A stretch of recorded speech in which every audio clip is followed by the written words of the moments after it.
আমি নবী কথা দিলাম রে, আমি নবী হাসরের ময়দানে থাকতে আমার একটা উম্মত জাহান্নামে নিতে দিব না। এই দরদি নবীর পক্ষে থাকতে আপনারা রাজি আছেন কিনা?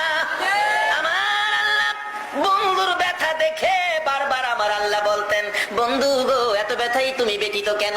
আমি আল্লাহ কথা দিলাম হাসরের ময়দানে তোমার একটা উম্মত জাহান্নামে নিতে দেব না। যতক্ষণ পর্যন্ত তুমি নবী খুশি না হইবা ততক্ষণ পর্যন্ত আমি আল্লাহ জান্নাতের দরজা বন্ধ করব না। আমার নবী তখন চোখের পানিগুলো জর্জর করে ছেড়ে দিলেন, প্রভু গো আমাকে খুশি করার জন্য জান্নাতের দরজা খুলে রাখবেন। হ্যাঁ বন্ধু কথা দিলাম, আমাকে যদি খুশি করার জন্য এত কিছু করতে পারেন, আমি একটা দাবি করি, এই দাবিটা আপনি পুরা করেন। কি দাবি বন্ধু? প্রভু হাসরের ময়দানে আমার উম্মতের গুনার খাতাগুলো আমি নবীর হাতে দিলে আমি খুশি